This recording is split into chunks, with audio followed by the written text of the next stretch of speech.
Hey guys, welcome back. It's your favorite Gimp with a Limp, and I'm here with another part of Uboot, the board game that has its companion app with it. We're going to do just a few more aspects of the game that we haven't touched on previously, and some final thoughts, some just review type stuff. Before we get into that, if you want to get directly into the gameplay, I'll put a little time link down at the bottom so you guys can skip to it, but I wanted to show you guys a couple of neat things. First off, one of my subscribers, Henry, you're awesome. Dude, you're really friggin' awesome. I do appreciate this big time.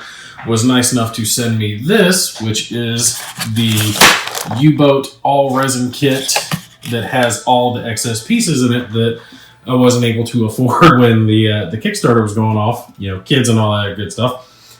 And I now have the pieces set out so you guys can see what all is involved with that.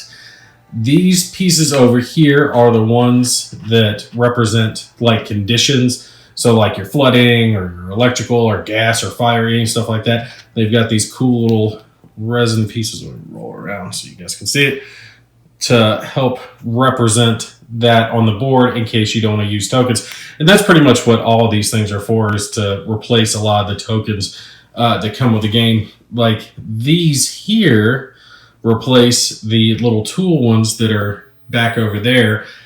They represent all the special stuff you have. Like I think this is a hose, and then we've got the lighting, and it's neat stuff. I mean, it doesn't change the aspect of the game or anything like that. Like the two toolboxes here. Let's see if I can get that to zoom in. Yeah, see those? It doesn't change the gameplay in any way, shape, or form, but it makes it so much cooler to have these little things. And then these little components over here are like additions for your U-boat itself, little resin pieces that you can take and put on there. My favorite is the torpedoes. Let me see if I can get it. There you go. The torpedoes, and you actually take and put that. Let's see, how does it go? I think it goes like this.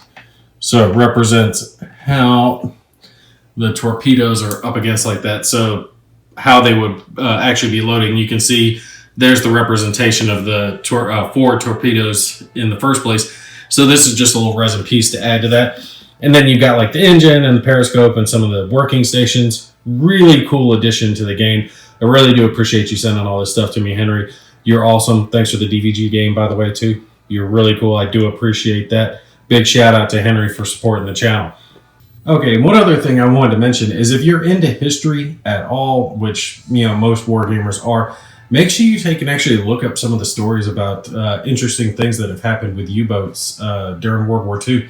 I was doing a little research on it when I was looking into the game, and there are so many interesting and mysterious stories about U-boats and strange things that happen, like U-196, I think it is, that was sent on a mission, but then it didn't show up, and it was declared lost at sea. But then it ends up showing up at all these different areas. It looks like some high-ranking Germans had taken absconded with a bunch of gold that they had gotten from Japan, and went off. I think they ended up in New Zealand, if I remember right, from where the story ended. I know they went Argentina at one point as well, and there were a lot of reportings, later on after the war, of sunken U-boats off the coast of Argentina, New Zealand, and Australia, where they were finding these things where German sailors had taken and sailed off, after the end of the war to escape, and had just sunk the U-boat and tried to, recreate their lives somewhere else, or some of the guys that tried to escape. I mean, there's even stories about Hitler taking a U-boat down to Antarctica and creating a secret UFO base. I mean, I don't know how much of that I actually believe, but really, really, really cool stuff. There's even stories about how the Germans had U-boats along the coast of the U.S. and all up and down the eastern seaboard, and even into the Gulf of Mexico. They had U-boats that were ordered to take and sink any ship that was coming out of the rivers there, and trying to bottleneck the ports. And there's one story I read about this family that they were coming, and I think they were getting ready to land in Louisiana. They had everything they had ever, possessed in their lives, and they were getting ready to try to restart their lives in Louisiana. And their ship got attacked by a U-boat and ended up sinking. They had to get rescued, and they originally at first didn't know if everyone survived because they all got separated when they were on the deck, because when the ship went down, it keeled over to its side and they were washed away from each other, and it was a brother and a sister and a mom and a dad, so it was 4 of them. And at first they didn't know if everyone survived, and the son and the dad got together, and I think they were with the captain when they got rescued, and then they found the sister, and then they found the mom last, and she had been hurt a little bit worse, but they all ended up surviving. And the son, I think it was the one that was telling the story, went on to be successful in his life, and people joked with him that the U-boat started him off and put him on the right track. Just really, really, really cool stories about U-boats. So definitely check that out if you guys haven't. Okay, we're going to go ahead and get started here with what we're trying to do. I got to turn this for the light again. I've already got it set back up to this training mission, and the reason, again, that I'm doing the training mission is that I know exactly where things are going to be, and I can go there very specifically. And one of the things I wanted to show that I had not shown previously was an attack from an enemy aircraft.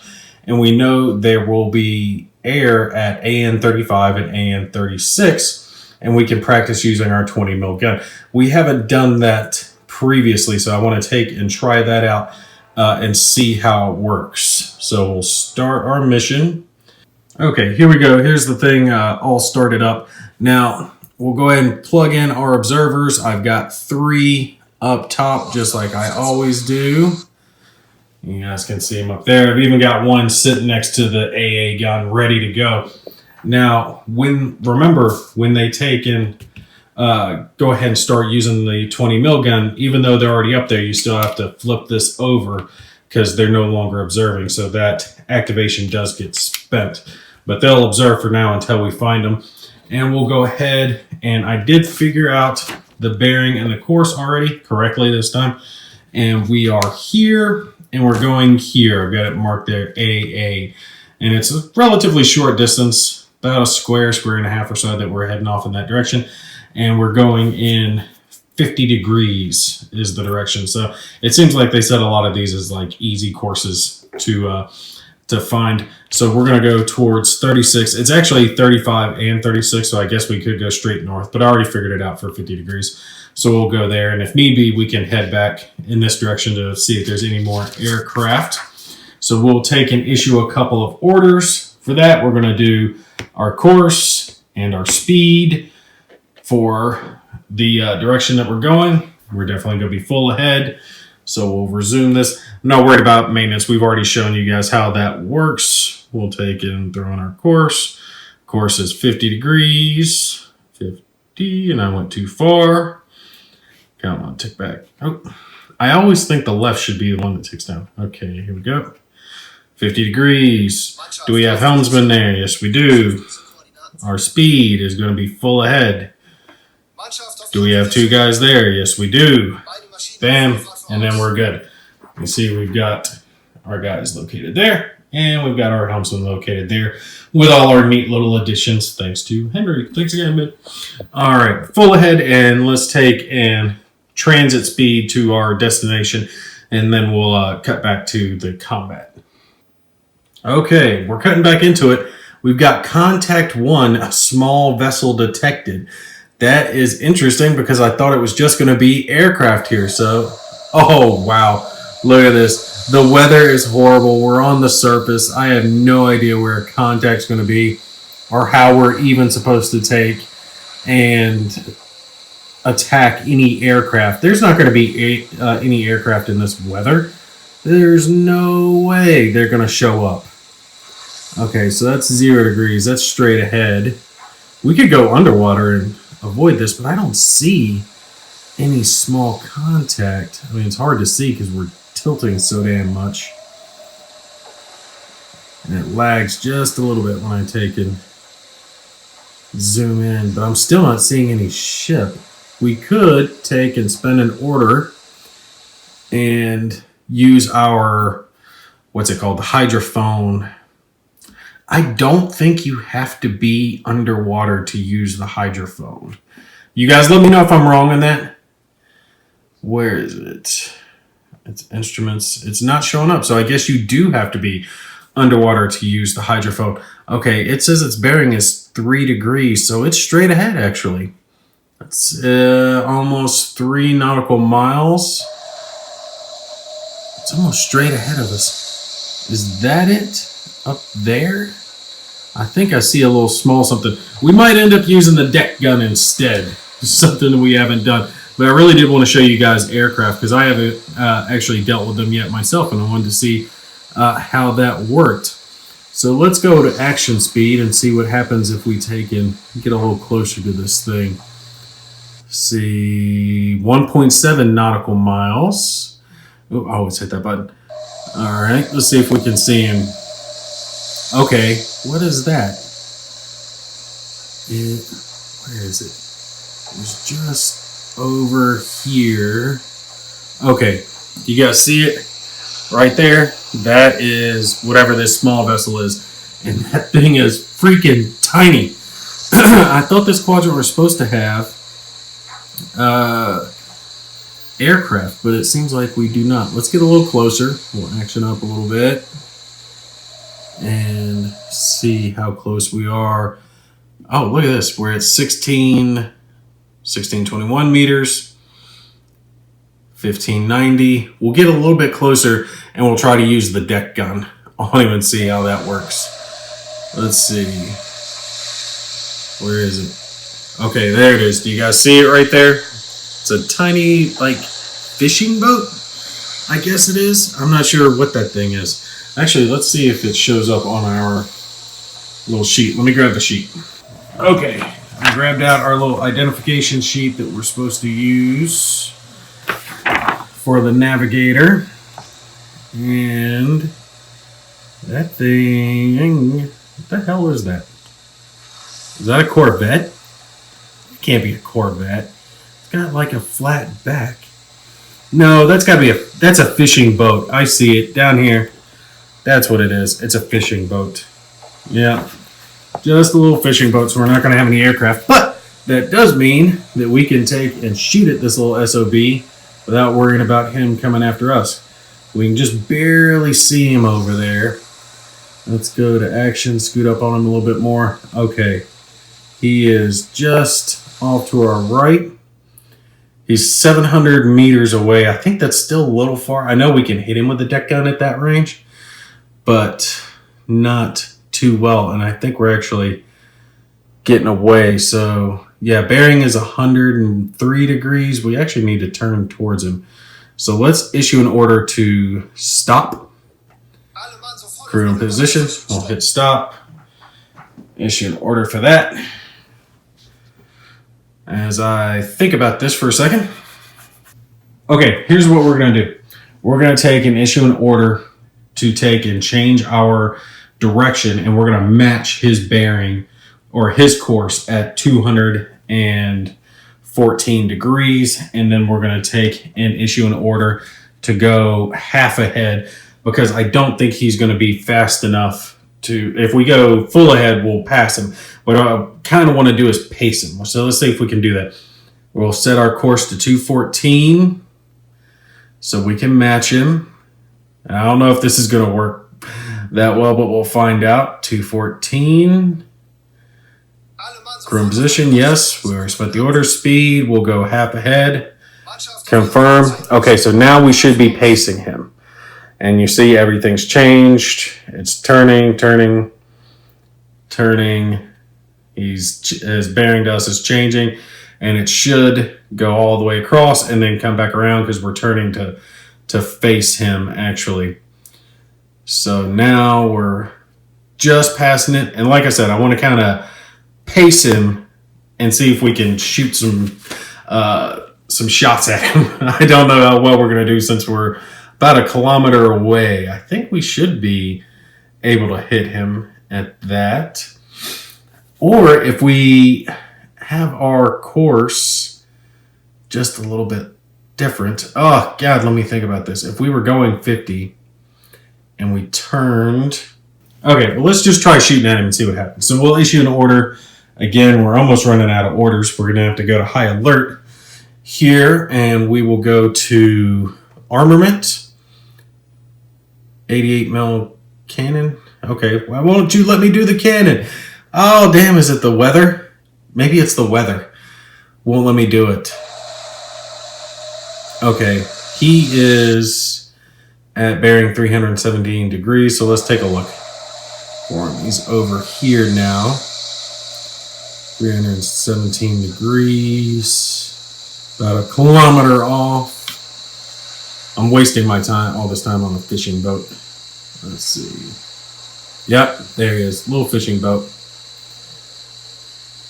Yeah, but it will not let me use the armament since the weather's so bad. So what I think we're going to do is we're going to try to go to AN 35 very quickly to try to take and see if we can find some aircraft and get this weather done with. So give me just a sec to plot that out. Okay, so we'll spend our order, and I actually didn't even really have to plot ahead too much because I know we're going directly to our left this time. So our course can be 270 degrees, which will put us directly going west. So we'll see if that works. Course. Now I'm out of orders with the exception of putting into high alert. So I'm not going to put into high alert just yet. We'll see if we hold on to that. Actually, no, I do have one order left. So yeah, we'll spend our last order script and we'll go to full ahead as well. See if we can get there a little bit quicker. Crew in position. All right, now let's fast travel and see if we can get to AN 35. Contact lost because we're sailing away from them. AN 35 reached. Okay, here we go. So that is where the aircraft are supposed to be. Oh my God. The weather was not this bad the last time I played the app. And this is bad because I can't show you guys what I wanted to show you because there's definitely not going to be any aircraft up there. Okay, give me just a sec. Let me play around and see if I can get something to happen and we'll come back to it. Okay, finally, I just sailed around for a little while and killed a little time to see if I could get something, the weather to clear so we could actually do our armament. No, we're not doing TDC. See if we can do... Yep, okay, so now we can actually use our 20 mil gun if we want to. So let's take... We've got observers still up. Let's go to our binoculars and go real time. We just entered back into AN 35. I want to sail around a little bit and see if I can find some aircraft. And if not, we'll go back into AN 36, which we can do by just sailing at 90 degrees. Really? Nothing, guys? All right, come on. Let's have something happen here. All right, I might cut some of this out, see if we can find something. Okay, finally, it happened. We got incoming plane. So let's go to our armament, 20 mil cannon. All right, see if we can find it. Where's it at? We just got the alert. Where is that plane? Oh, it's shooting at us. It's shooting at us. Oh, there it is. All right, it just went around to the other side. All right, let's see if we can get this guy. Come on. Come on. You little SOB. We're going to get you. And this is what I'm talking about. Sometimes you got to spend the order after you're done with it. Come on, fire. Can we get this guy? Do we have to lead him? Do we just aim on him? It's hard to tell. Oh! We got hit. We got hit. Our sub is taking damage. I'm sure it'll tell us what that damage was or if we've lost a crewman or crew's been injured. Ah. It's hard to do this because I'm having to do it one-handed. All right, come on. Let's see if we can get this guy. Get him, get him, get him, get him, get him, get him. Line up. Line up. Oh, it is so hard to hit this thing. This aircraft's going to tear me apart.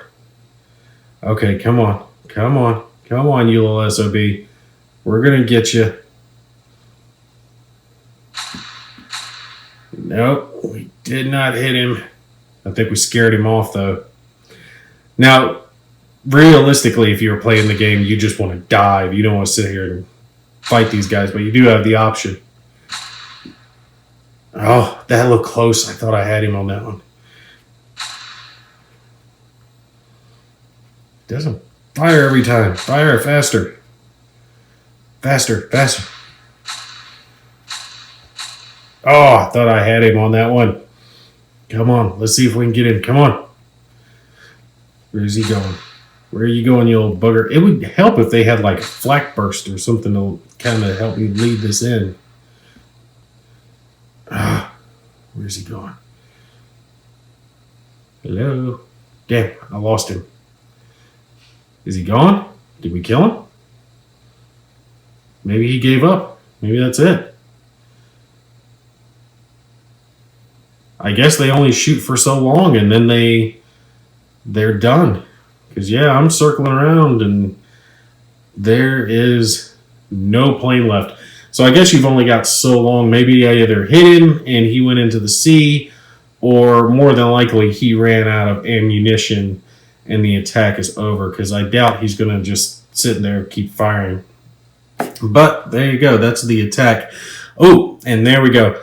Lighting failure in section 3. Place a lighting failure token in this section. Decrease morale by 1. One additional sailor must be activated with a single activation token each time there's an order to be carried out in a section. Wonder if we can repair it. Don't worry about these general maintenance ones. This is all stuff that just came up while I was trying to find it. No, this looks like it's just an ongoing thing. So it's not part of the general maintenance. You see, these are green ones that have the little yellow line underneath them, because once this fills up, that becomes yellow, and now it's like torpedo tube 5 could go yellow, and oh, bam, can't use it. Goes red, it's completely down.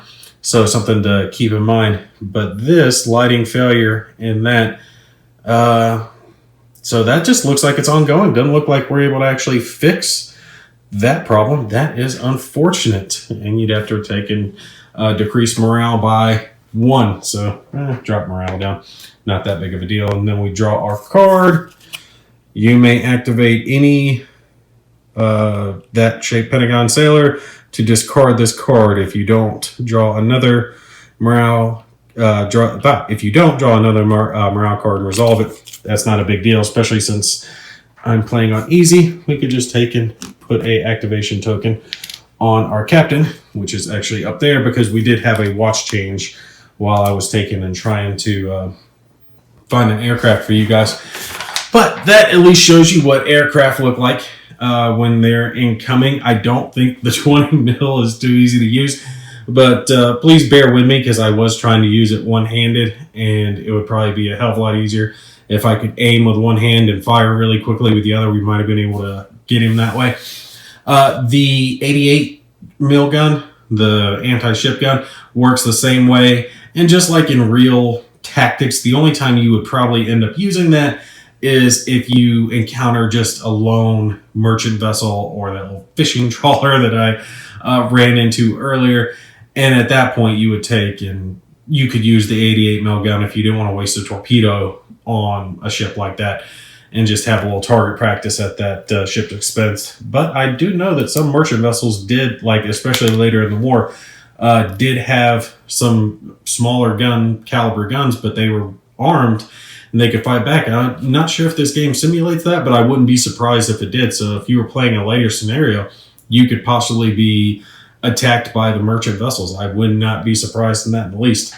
I gotta say, all things considered, I really do like the game. It's got some quirks, and the biggest one for solitaire players, and you guys know that's what I'm all about, is the amount of busy work required, and the fact that the app itself, let me pause that, makes it easier and harder, okay? Because the app does keep track of a lot of aspects of the game, but not only are you just worrying about what's on the table, you are having to worry about what's on the app as well. And having the pause function does help, but I have found that a lot of times I feel like I'm playing half a video game, playing half a board game, because part of my mind's what's going on in the app. And there have been times when I've played it off camera that I'll get so focused on what I'm doing over here that I forget everything over here.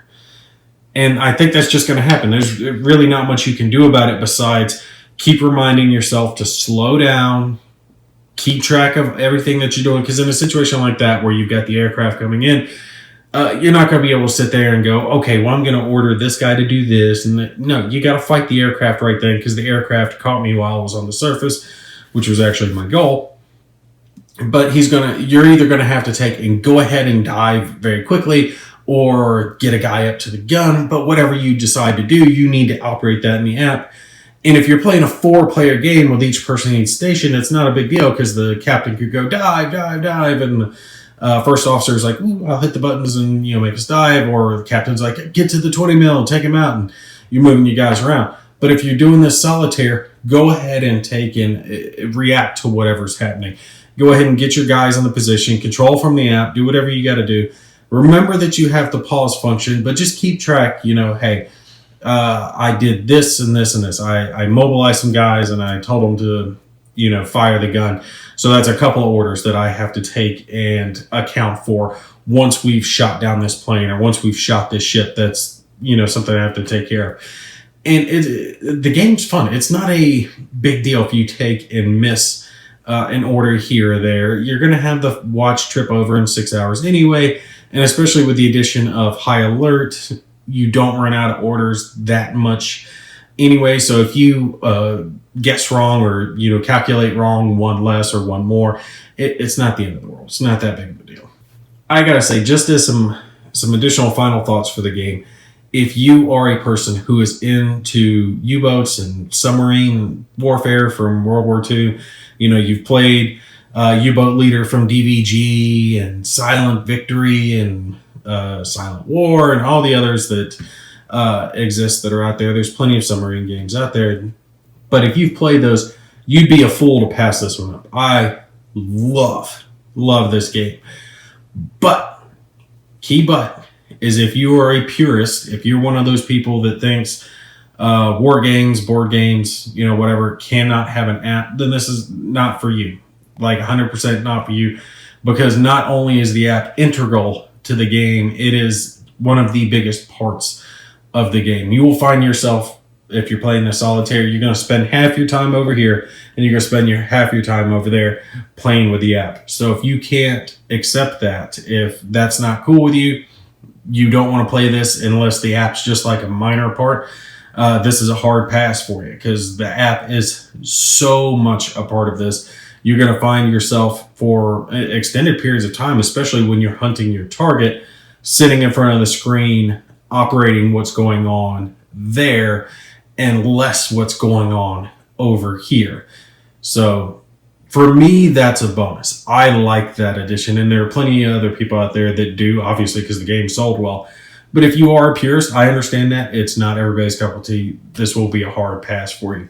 Everyone else, I can't recommend the game enough. I love the U-boat itself. I love the little models with it. I love the fact that you can paint all the little guys with it. There are drawbacks to it. I don't think that the cardboard U-boat itself, like I said in the first video, is that well put together. You do have to do a fair amount of gluing, not the plastic pieces. You don't have to glue those in, but the cardboard itself, to actually get it to stand up, you do need to use glue, tape, something to get it to stick together. If you just prop it up, like actually put it together, it tends not to hold very well at all, especially for the fact that you're going to be pulling guys in and out. You would find yourself knocking this thing down a lot. So make sure you understand that the U-boat model is a great addition to the game. I'd like to see other games. I'd love to see a bomber game come out where you control a bomber crew that has a plane that has like the cutout where you can move gunners around or control them, something, or a battleship game. Oh my God, a battleship game would be awesome. But there is that part to consider. Component-wise, as far as everything else, components are great. Counters are thick. The boards are thick. You're not going to have issues with any of that. It's all very well put together. It is absolutely worth your money for what you pay for it. Outstanding. One more little drawback that I want to take and mention before I hop off here is the fact that this game, there is a lot to it. All right. And you can see what all I have laid out here. This is a 2x6 table, and I'm taking up the whole thing with the game. This is not a game that you can take with you to travel. This is not a game that, hey, if you got an hour left for the evening and you just want to sit down and play something really quick, that you can break this out. You'll spend half your time just getting the game set up and put out on the table. It takes a little bit to get it all put out and set up and organized. This is a game where you need to take and sit down and devote a few hours to it to actually get, a gameplay experience out of it. It's been sitting on my table here for, ever since I got it, actually. I was so much looking forward to it. But if you do have a table that you can kind of set to the side, leave it up and jump on it from time to time, it's definitely not going to fail you. But you're not going to be able to do it like you would Silent Victory, for example, where you can just pull out a few sheets and run a quick U-boat mission through hostile waters and see what kind of score you're going to get from it. You got to make sure your tablet's charged. You got to have the space. You got to make sure you got all your tokens and your 4-player boards to worry about. So there's a lot going on. I would like to hear people's thoughts down in the comments as far as people who've played this multiplayer, what their experiences have been. If they find it to have as much busy work as I have, things like the food pyramid, which I just did not care for in the least, and decided for me, I'm wiping that part of the game. I'll keep track of food, but I'm not playing food pyramid games. That was just dumb, especially with all the other cool stuff that I had to keep track of and take care of. This just was busy work I didn't want to deal with. All right, but that's going to be it for me. If you guys want to see more videos of playthroughs of U-Boat, if you guys want to see like a for real playthrough, definitely let me know down in the comments where I actually go through and try to play it for real instead of just showing you all the different aspects of the game. And I hate that I couldn't take and do that for this, but there's so much that I felt that the training mission was my best course to make sure that I showed you guys the specific things that I wanted to, show you how they worked. All right, that's going to be it for me. You guys take care. I'll catch you in the next one.